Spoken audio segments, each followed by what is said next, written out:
kids, welcome to another episode of Glen Yaps. Just kind of chilling out today after gigging the last couple of days. Got one more gig tonight, so just relaxing around the house. So this video is about hearing loss. Something all musicians at some point I think have to deal with. I've been playing since 1977, so that's a long time. And being a drummer, it's a lot of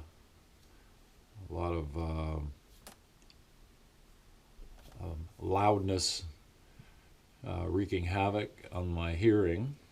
I found out years ago, like many, it's like, wow, what is this ringing in my ears? And you know. At first it would go away, and then a little bit would stay, and then as years go on it gets worse. That's basically hearing damage, so irreversible. I was smart in the early days. I used earplugs quite often, used headphones when I practiced. Music didn't just go by the speakers. I always used the headphones, and what it did was muffle the drums quite a bit, and you could control the EQing and volume of the headphones to a comfortable volume for practicing. So I kind of lucked out there.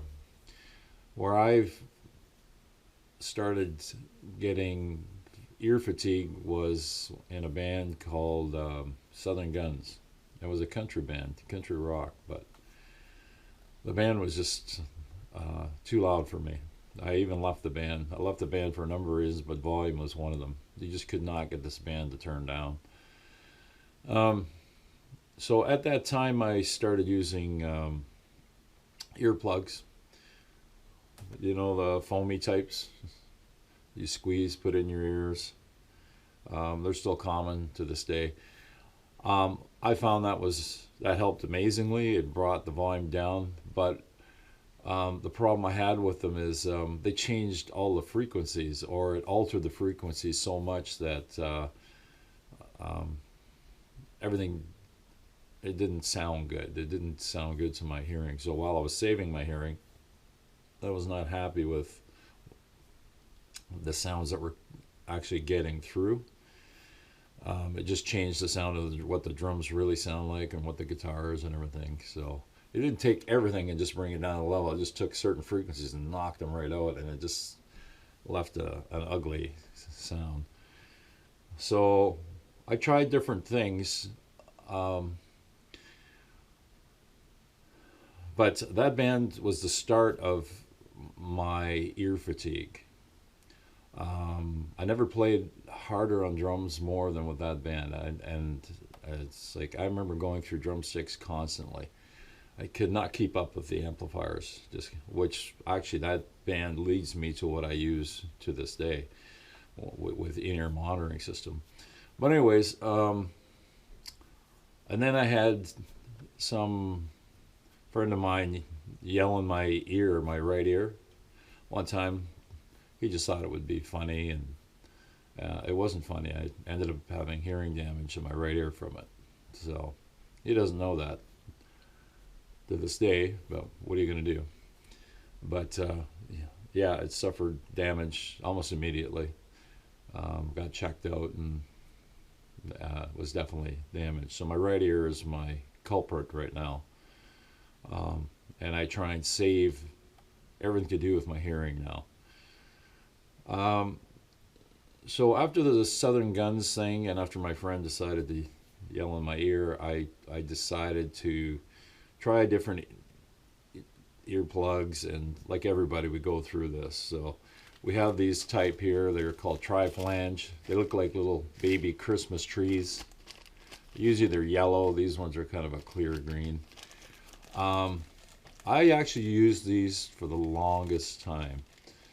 And if you could get them in deep enough, they were fantastic. And I used those for a lot of the bands I played in. And they were wonderful. What I found difficult is singing, because I do a lot of backing vocals.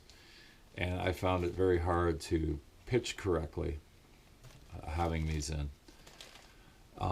The other issue, I don't know if anybody else has experienced it, but what I find with these types of flexible type earplugs, I suffer from vertigo, and these things would trigger vertigo like big time because it's close. When you're pushing them in, it's actually creating a pressure area, and it would send me into vertigo fits. And while I enjoyed these, I suffered vertigo after certain gigs. I'd be laying on the bed, trying to go to sleep, and the room was just spinning. And it wasn't from alcohol or substance abuse. I suffered from vertigo since I was a kid, and this just made things a hell of a lot worse. So I was kind of stuck. Like I was playing way better drum-wise with these. I could hear everything clearly, and I totally enjoyed the sound of the drums more than the foamy ones. More than these squishy foamy ones. These have their place though. I love these for certain things. Like if I'm working on double bass, I love using these ones. And for different reasons, it just makes the bass drum sound real punchy. It's over exaggerated and takes out any of the overtones running through the rest of the kit. So while I'm practicing it, I double bass, I love that part of it. And there's this type here too. My wife uses these. She's also a drummer, and she prefers this type, where they're a little bit squishy. They have more of like an umbrella type of end on them. So while this part goes in your ear to basically hold it in place and mute the outside sounds, this collar on here spreads out wider.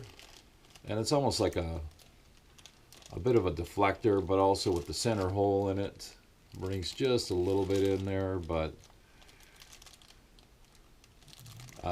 I've tried these. I have big ears. I just find them too small.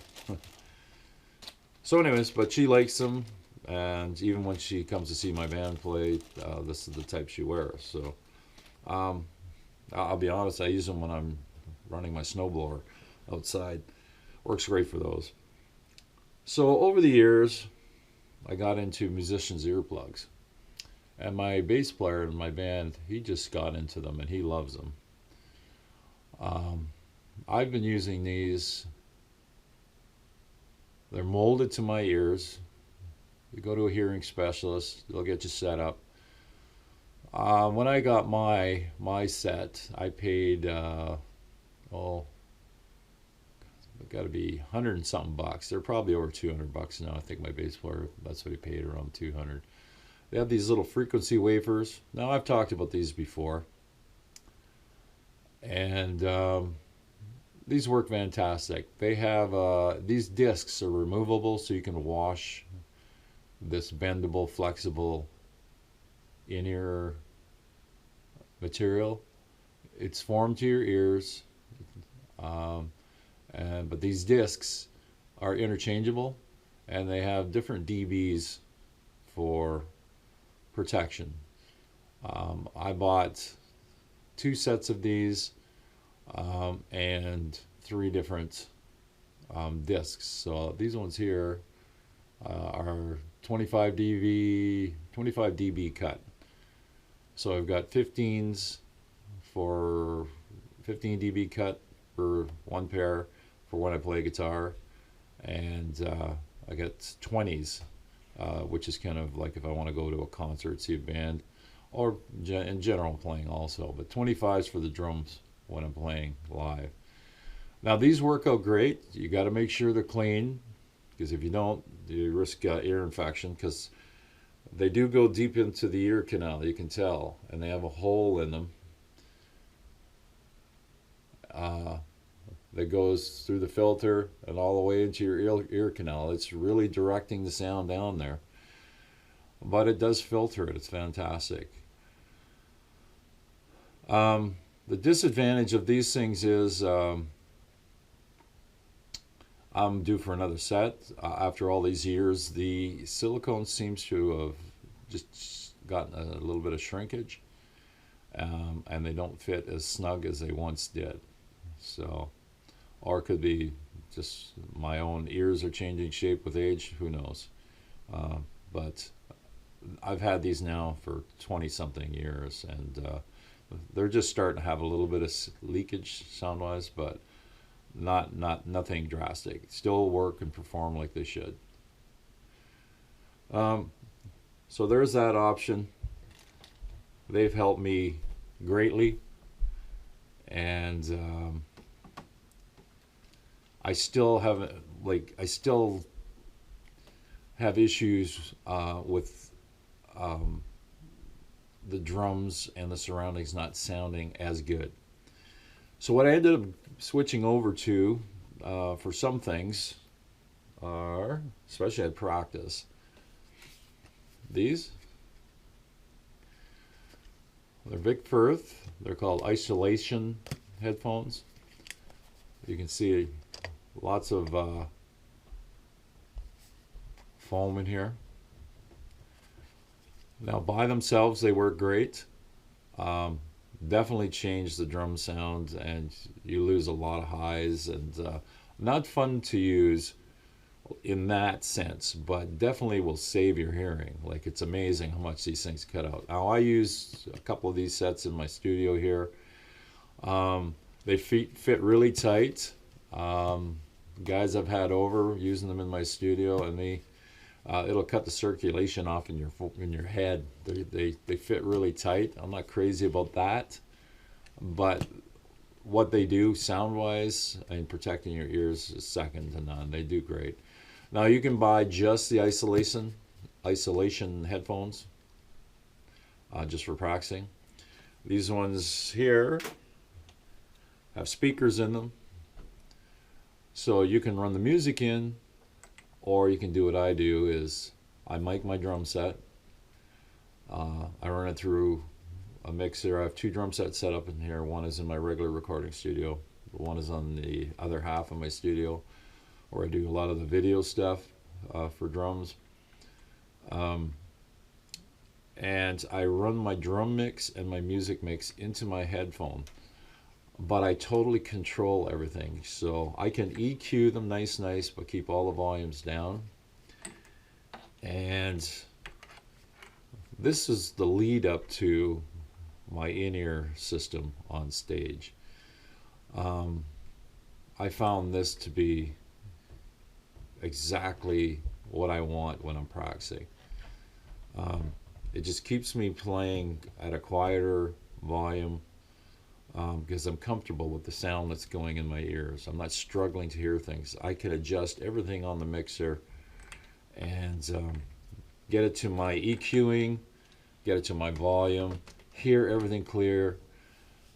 Even when I've practiced singing and doing vocal backups, it just made a 100% better situation for me. So what I use live, which I don't have right now because they're on my drum set right now, is these in-ear $28. I believe they're KZs. Don't quote me on that. In-ear module earbuds that I bought as a recommendation from this drummer site.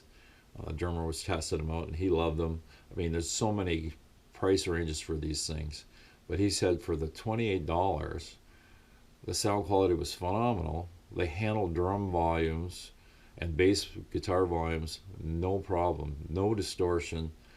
Fidelity was great, and so I tried them for 28 bucks. Couldn't go wrong, and I have loved them since I bought them. I've been using them for at least 5 years, and I just use those live. I don't use those in the basement, but I might switch over to them in the basement in the near future. I'd like to get a couple more sets, just because, you know, when one's at the gig and one here and stuff. For 28 bucks, you can't go wrong. So the advantage now of my sound system, my monitoring system, my band one of the bands I play in right now is loud band, and I cannot keep up physically with the volume they're at. So the in-ear system with my mixer um, is my only way to salvation. Okay, um, there's no way a drummer physically can play his drums and try and keep up to the volume of um, heavy horsepower guitar amps and bass rigs, or even monitor rigs and PA systems. I just find it now at 60 years old. I really I'm tired of that. I can't. I don't want to play hard like that. For me, I'm actually a lighter player. A pair of drumsticks will last me 6, 8 months in my normal zone for playing. But I can always, like when I got to that Southern Guns band, I was breaking sticks every night, and that is definitely not me.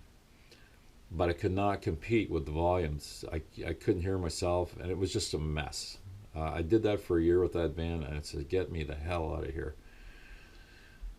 As good as they were popular. They were packing bars. They were absolutely a good band, a draw, but I could not take it. It was just I had to make a difference with my system, or I was going to go deaf. So with the band I'm with right now, I have the overhead mics and all the drums mic'd that I control through a mixer. Now I've got a couple of different variables. Live, presently I'm using a Mackie, I think it's a 12 channel, old school, like the VLZ boards. And it's worked great. And I also have that I've been using down here on the other side of the basement, a cross between a Mackie 16 VLZ board. But I've also got a QSC TouchMix 16 board that I've been dialing in and dialing in and dialing in, because it's a whole new technology for me. And it's coming around. I like it. I like it. I'm not ready to use it live yet, but close. So with that system and the one I'm using live, all the drums that I have are in the mixer, so I control them for my own in-ear mix. I also, in this particular situation, we use a kind of a 24 channel Mackie board, and my guitar player likes to it's his system, and he likes to control volume and EQing on everything, so, and he's pretty good at it. So to get him, my mix in my in-ears is not a mix that he likes out front. So what we've done is I use splitter cables on the kick drum mic and the snare mic, and I also use my mixer as a partial split for the overheads and the toms. I only have 2 subgroups on that, so I can't just send, just a kick drum and that through the mixer and that. This particular mixer, I only have 2 subgroups. One subgroup is going to me, so really he's only got one to work with. So we just use the overheads and the toms sent that way to the main mixer, and we use splitter cables, or splitter Y cables on the kick and the snare. So from the microphone it splits one direction to me and one direction to his main mixer. It all sounds complicated, but it's actually really simple. That allows each of us to have our own sound. Mine for my in-ears, and his for when he's doing front house. Also, what I've done is I had extra channels on this board, so I run a microphone off his guitar amp microphone. I run a splitter Y cable on that. So again, one cable goes to the mixer, and the other cable goes to my mixer. So I can hear his guitar, and I can control it. I can EQ it in my own ear mix. I can still hear him, but when I'm wearing the earbuds, it blocks him out. And I do that on bigger venues with the bass player too. I just get a signal and put it into the board. Vocally, at this point with that particular system, I have the master vocals coming into my mixer, and I get all the vocals pretty much equally. That's a bit of a pain in the ass sometimes, but so it sounds complicated. It is not. It's just a few extra wires. But the satisfaction of having control over what's smacking into my ears, for the most part, is great. The problem is the band. We play a lot of smaller stages. We're still a loud band. The problem is I get bleed from some of the mics, especially the overhead mics, of the other instruments on stage. So while I fight to keep things normal, if their volume increases, the overheads are automatic. They will actually pick up the surroundings and get piped in. And so for me to keep turning down the overheads, I start losing the fidelity that I've grown to love in the last 5 years. So I'm kind of at a crossroads here. That can change with the quality of the overheads, but that's a costly venture. I know losing your hearing is costly, but overhead microphones are not cheap, especially the good ones. I'm using basic ones right now, like they're Wharfdales, and they've done me well, but I'm in an area where I've got to find something to get that more isolated. Now, a lot of people say don't use overheads, but the point is I want to bring my playing volume down. So playing quieter overheads need to pick up things. So you're at a catch-22 for increasing that volume to pick up the drumming that is softer. And believe me, I haven't brought my drumming down that's as soft as I want right now, because I'm kind of get to that point where I'm overstressing my fingers, and because I'm a finger player with the drumsticks, I'm finding it's just a little bit stressful. So with the Touch Mix board, there is a lot of extra features in this digital board, and I love this board. It's given me one pain in the ass where the firmware seemed to be screwy in it, so I upgraded it, and it seemed to cure all the issues.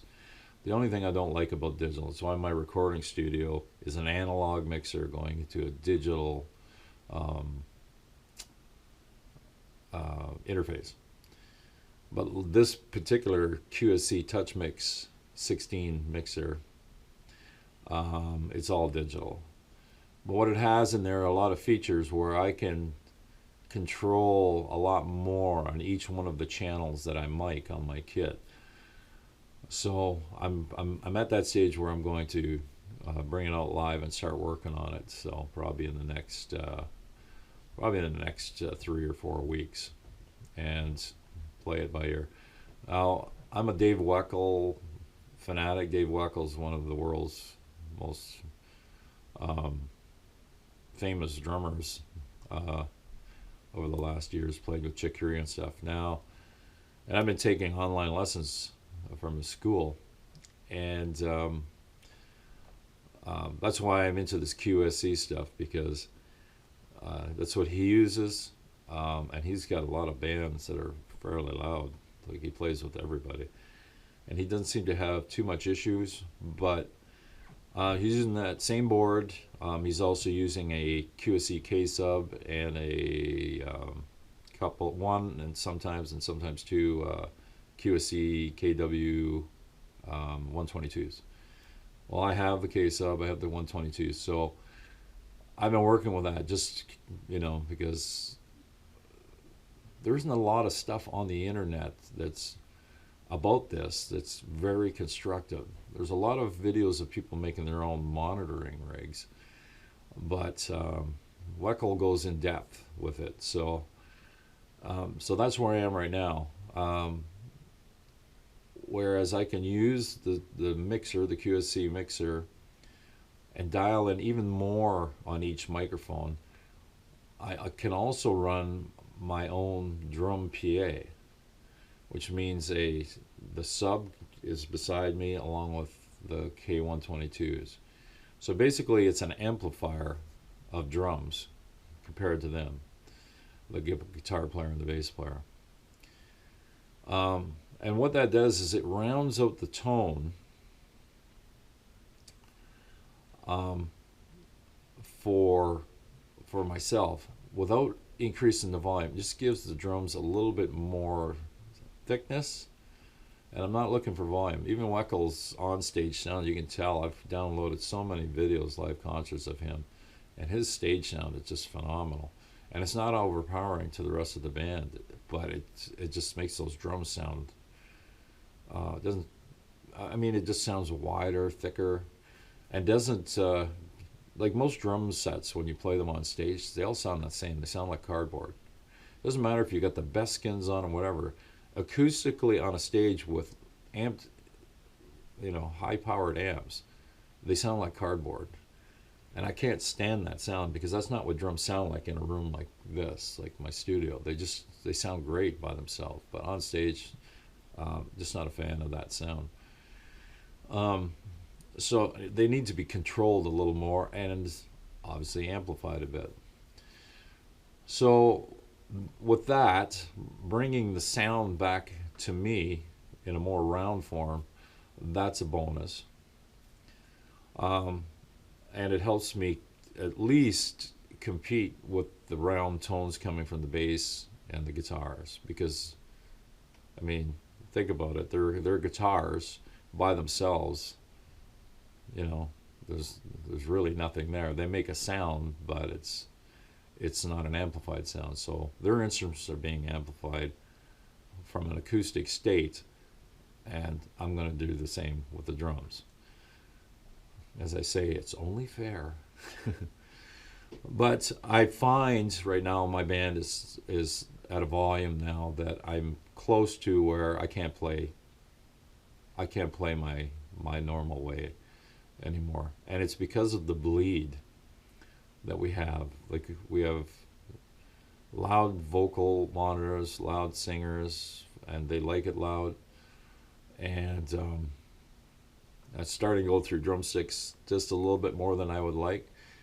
So now I know right away that's the sign. As soon as I start going through sticks a little more than normal, it's time to figure out a slight adjustment on the system. Where it's not so much affecting my hearing as much in the sense of damage, I don't want to have to increase my volume on my board where it's been comfortable for 5 years. I have to find a way to control this bleeding. So the bleeding when it comes into any of the microphones really, but usually it's the overheads that cause the issue. So I've cut it down to just one overhead mic, but it's still kind of doing the same thing. So that's where my research is leading me. That's where I'm kind of at a crossroads. I have to find a solution. Otherwise, it's just I'm not going to enjoy the process. Now, like I say, I played in loud bands before, but I was using the foamy earplugs and stuff like that, and I wasn't happy with the sound, but I was happy that my hearing was being protected. I was not happy with how I had to sing with earplugs in. And the big mistake people do is, just take one out. No, you actually do more damage to your hearing by having one in and then one out. I've already suffered damage from that guy that yelled in my ear.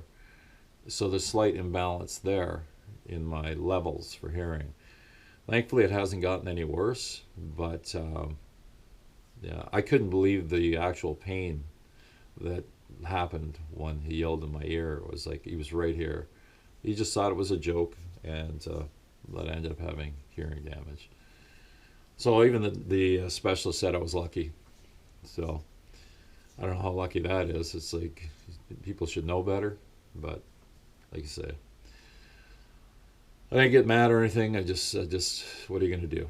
You could crack him one in the head and it wouldn't do anything. So it was just a joke that didn't go the right way.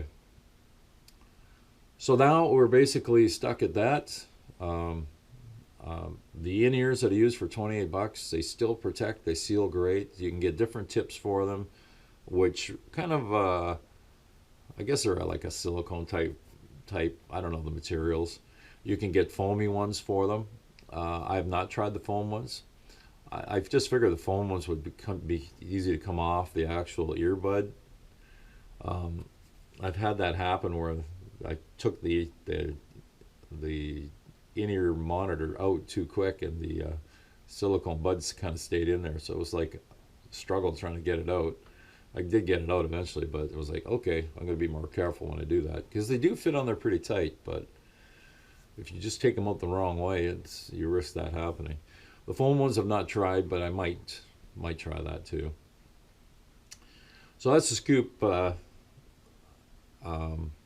Like my guitar player's lost his hearing. The bass player right now is wearing musician's earplugs. The unfortunate part about that is where the guitar player is hard of hearing, so he's louder to compensate, and the bass player is wearing in-ears, musician's earplugs, which they're louder so they can hear, because you are cutting out things, so they being increased. So it's all a catch-22. Our previous bass player, he was deaf, and then, ironically, the old bass player and the guitar player, they're birth defects. They're not from totally from the volume of their musical instruments, their guitars, but it is doing some damage. So I was kind of in a pickle, trying to figure things out. So this video is basically that any kind of hearing protection is going to save your hearing, and believe me, if you don't use it, your hearing is going to get to the muffled stage like it is with earplugs, only it'll be like that all the time. You won't be able to watch TV, you won't be able to enjoy music, you won't be able to hear conversations properly. So in the early stages, put earplugs in, practice your instrument. I know it doesn't sound the same and it'll make you miserable, but it's too important. Your hearing's too important. I was smart enough to get into protection within the early parts of my years. Suffered, like I say, a little bit of damage in this right ear, and was smart enough to go, okay, well, I gotta figure out something, or I'm going to be a deaf musician. And there are lots of deaf musicians out there that are in horrible condition. Pete Townshend of the Who, for one, Steve Lukather of Toto. They're all suffering hearing problems. Drummer cymbals are the worst for our thing. Guitar players, it's just fact of life that the volume and the high end shreds your hearing. Keyboard players that are playing through loud amps. Yeah, Southern Guns keyboard player in the country band was loud, man. We had two backstages, drums on this side, keyboards on that. And that amp was right here, man. And it's on this side. It was brutal. And plus the guitar rig was over there. Yeah, it was just unbearable. So that's the scoop, kids. Those are the different types of earplugs. There are other ones. There's tons of other ones. But if you're a drummer like me and you want to find an alternative so you're not going deaf, I suggest a small mixer, running your drums into it, running a vocal feed if you're a singer, and you can hear your guitar player and bass player fine like that. But if you want to run separate feeds at a minimal cost, use Y cables, and if your mixer's big enough, you can run. A lot of these amps and bass amps have a couple of direct outs on the back. You can run the direct out without a microphone Y cable. But, excuse me, my guy's mic So I put a Y cable on their mic, and one comes directly in my mixer. That way I can roll off the high end if it's ripping. I can cut down the volume, save my hearing, still hear my drums for the most part, and enjoy it. And I have enjoyed the last 5 years with this in-ear system that I have. And I'm looking to enjoy it more once I get the QSC mixer on stage more with this band. And we do have a digital mixer. It's an XR18 where we all have our own monitor mix anyways. I don't need Y cables and all that other crap because everybody in the band has their own monitor mix and they can control their own monitor mix. We don't use that on every gig because it's time consuming to hook up and set, but it might be going to that where we use it all the time, but because we're a band that does a lot of quick one-off gigs, and plus we host jam nights, the digital mixer is a pain in the ass to set up for different people coming up on stage. It's just a pain. If you're part of the band and they're jamming with the band, it's just a pain. So we use basically like a semi-analog board, and it works way easier in that situation. So that's a scoop. I know some of that sounds confusing, but if you're having trouble with your ears ringing constantly, especially drummers, you better put a tap on it right away because it's never going to get better. So as for these Vic Firth ones, I think I bought these for $80. I don't know what they are now because I've had them quite a bit. The new ones look like carbon fiber. I could be wrong, but they have a weird pattern on them. These are old school. And the Vic Firth company's been great because I've had a cable go down on one of these, and I messaged them, and they said, you know what, just pack the whole thing up, send it back, and they sent me a whole new set. Because the original ones had curly cables. So they may have had problems with the curly cables and just sent me them back outright because of issues with them. But I love the curly cable, to be honest. It was kind of old school. But they work great. Both sets work great. And definitely good when you're recording in your home studio. Definitely great for practicing. But if you could even put an overhead mic and a microphone in the front, just two mics, run it into a mixer, control the EQing and the volume, and you would at least hear your own drums at a lower volume to compensate for the muffling that these do. But at least you have control of that, rather than just getting behind the drums to start beating the cymbals up. Because sure, you can play softer, but if it depends on the style of music, you're not going to be doing heavy metal stuff really soft on stage. So anyways, that's Scoop. Thanks for watching.